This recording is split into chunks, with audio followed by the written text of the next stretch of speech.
మీ అందమైన ప్రయాణం ప్రారంభించండి. 39 మీరు తల్లిదండ్రి అవ్వాలనే కలలను సాకారం చేయడానికి సహాయపడుతుంది.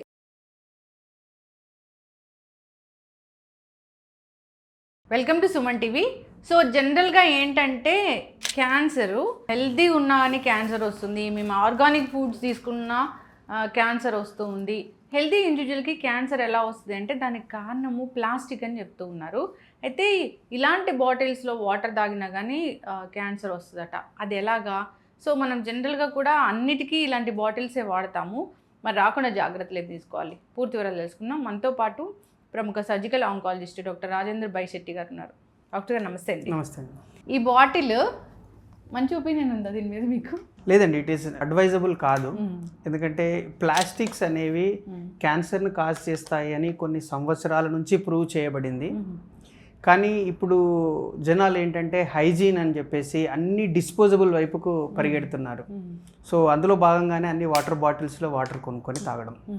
కాకపోతే ఏంటంటే ఈ బాటిల్ సో ఇది కన్జ్యూమర్ దగ్గరికి రీచ్ అయ్యే లోపు కొన్ని రోజుల పాటు ఎండలో ఉంటుంది. సో ఎండలో ఉన్నప్పుడు ఏమవుతుందంటే ఇది కొంత ప్లాస్టిక్ అనేది మెల్ట్ అయిపోయి వాటర్లో ఆల్రెడీ మిక్స్ అయిపోయి ఉంటాయి మైక్రో ప్లాస్టిక్స్. అవి మనకు తెలియకుండానే కన్జ్యూమ్ అయినప్పుడు అవి బ్లడ్లో మిక్స్ అయిపోయి వాటి నుంచి క్యాన్సర్ రావడం జరుగుతుంది. అంతేగాని నార్మల్గా అప్పుడు వాటర్ పట్టుకొని తాగితే అట్లా రాదు. అది చాలా కాలం దాంట్లో స్టోర్ అయి ఉండడం వల్ల వస్తుందా? ప్లాస్టిక్ బాటిల్లో అంటే అప్పుడే పట్టుకొని తాగడం వల్ల ఏమవ్వదు.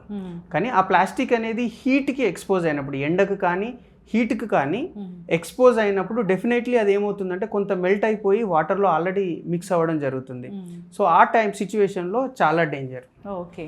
సో దాన్ని ఇంకో వైపుగా చూస్తే చాలామంది కార్లో ఏంటంటే ప్లాస్టిక్ బాటిల్స్ కొని పెట్టేసుకుంటారు. సో దానిని పార్క్ చేసినప్పుడు ఏమవుతుంది అంటే మొత్తం ఎంటైర్ డే అనేది ఎండలో ఉంటుంది.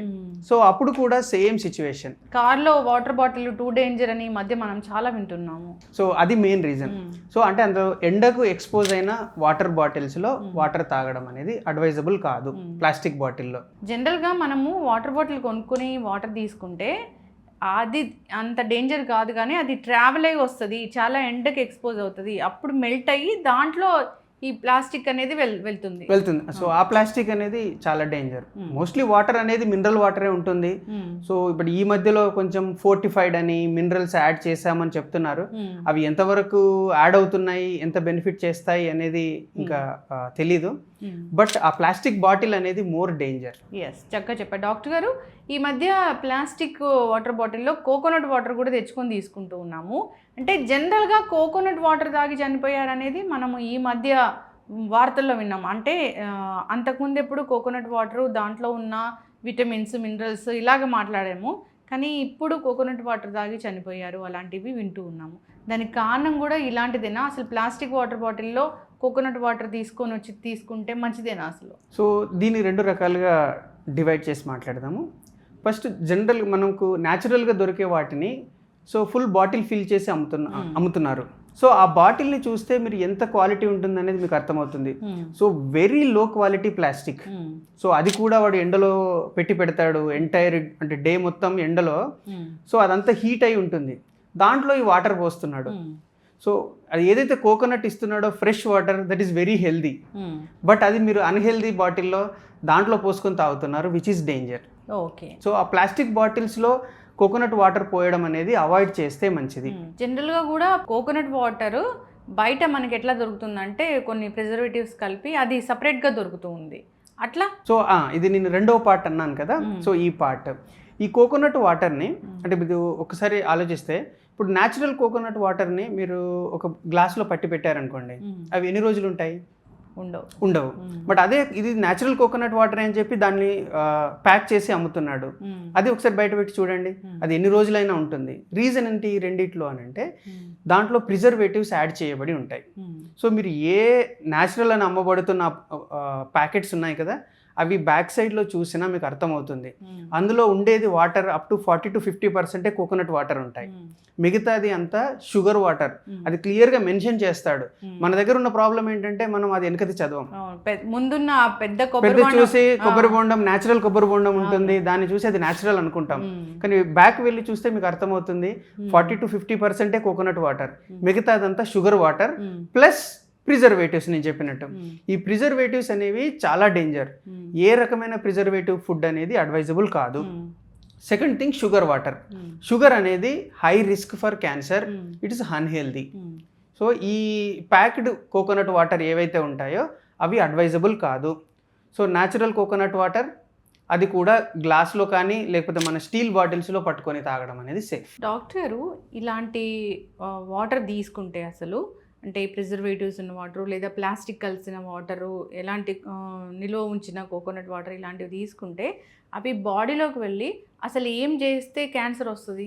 అవి ఎట్లా అంటే ఇప్పుడు మీరు ఈ ప్లాస్టిక్ బాటిల్స్ మాట్లాడితే అవన్నీ మైక్రో ప్లాస్టిక్స్ ఉంటాయి.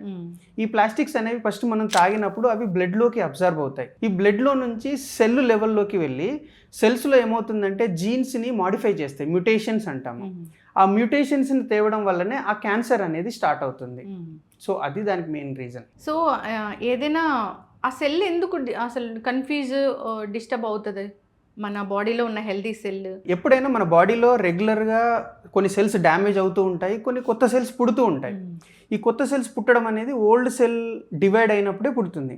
ఈ డివైడ్ అయినప్పుడు ఆ లోపల ఏవైతే జన్యువులు ఉంటాయో అవి సగం సగం షేర్ చేయబడతాయి. ఈ షేర్ చేసేటప్పుడు దానికి ఏదైనా ఎక్స్టర్నల్గా ఒక డ్యామేజ్ ఏదైనా అయిందనుకోండి, స్ట్రైక్ అయిందనుకోండి, అందులో మార్పులు వచ్చేస్తాయి. సో ఈ మార్పులు వచ్చినప్పుడు ఆ సెల్ డివైజ్ అయినప్పుడు దీంట్లో మార్పు వచ్చేసింది. అది రొటీన్ సెల్ లాగా పనిచేయదు. సో ఇది ఫర్దర్గా డివైడ్ అయ్యేటప్పుడు దాని మీద కంట్రోల్ ఉండదు. ఆ కంట్రోల్ లేని గ్రోతే క్యాన్సర్.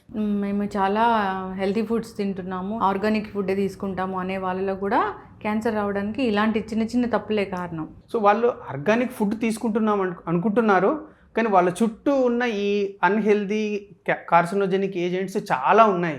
సో ఈ చిన్న మైన్యూట్ వాటి మీద కూడా వాళ్ళు కాన్సన్ట్రేట్ చేస్తే బెటర్గా ఉంటుంది, క్యాన్సర్ని అవాయిడ్ చేయొచ్చు. కుకింగ్ వెజల్స్ కూడా మాట్లాడితే డాక్టర్ గారు అసలు నాన్ స్టిక్ అసలు మంచిది కాదంట కదా? నాన్ స్టిక్ అంటే దానిపై మీరు చూడండి, నాన్ స్టిక్ ప్యాన్ వాడినప్పుడు కొన్ని సంవత్సరాల తర్వాత నాన్ స్టిక్ అనేది పోతుంది, దాని మీద కోటింగ్ అనేది పోతుంది. సో అవన్నీ హై టాక్సిక్ మెటల్స్. సో అది అడ్వైజబుల్ కాదు. ఇలా కాకుండా జనరల్గా క్యాన్సర్ ఎందుకు వస్తుంది? ఇవేమీ కాదు కారణం, కానీ క్యాన్సర్ వస్తుంది ఎందుకు? సో అంటే క్యాన్సర్ రావడానికి రెండు కారణాలు తీసుకోవచ్చు. ఒకటేమో జన్యువుల పరంగా, అంటే తల్లిదండ్రుల నుంచి జన్యువులు క్యాన్సర్ కారణమైన జన్యువులు వీళ్ళకు పిల్లలకు రావడం వల్ల వస్తుంది. రెండు, ఈ పిల్లల్లోనే అంటే ఏదైతే పేషెంట్ ఉన్నాడో వాళ్ళలోనే ఈ మార్పులు మ్యుటేషన్స్ రావడం వల్ల జరగవచ్చు. ఈ మ్యుటేషన్స్ రావడానికి చాలా కారణాలు ఉన్నాయి. ఏంటివి అంటే మెయిన్గా ఆలోచిస్తే అంటే ఫుడ్ పరంగా కానీ, ఇప్పుడు మన చుట్టూ ఉన్న ఎన్విరాన్మెంట్ పరంగా కానీ, వీటన్నిటిలో చాలా మన క్యాన్సర్ ఏజెంట్స్ ఉన్నాయి. ఏవైతే క్యాన్సర్ కారకాలు ఉన్నాయో వాటికి మనం ఎక్స్పోజ్ అవుతూ ఉంటాం రొటీన్ లైఫ్లో. సో అవి 3 వేస్ ఉన్నాయి ఎక్స్పోజ్ అవ్వడానికి. ఒకటి ఫుడ్, మనం తింటూ ఉన్న ఫుడ్లో క్యాన్సర్ కారకాలు ఉండడం. 2 ఇన్హలేషన్, బాడీలోకి ఏదైతే మనం బ్రీతింగ్ తీసుకుంటున్నామో మన చుట్టూ ఉన్న ఎయిర్లో ఉన్న టాక్సిక్ ఏజెంట్స్లో చాలా క్యాన్సర్ కారకాలు ఉన్నాయి. అట్లా కూడా వస్తుందా? సో అది కూడా గాలి ద్వారా, గాలి అంటే ఇప్పుడు మన చుట్టూ స్మోకింగ్ ఉంది, ఇప్పుడు స్మోకింగ్ చేసిన పర్సనే కాదు క్యాన్సర్ వచ్చేది, స్మోకింగ్ చేసిన పర్సన్ పక్కన ఉన్నతని that is called second hand smoking. వీడు ఏదైతే చేసి వదులుతున్నాడో ఆ పర్సన్ తీసుకుంటాడు అది.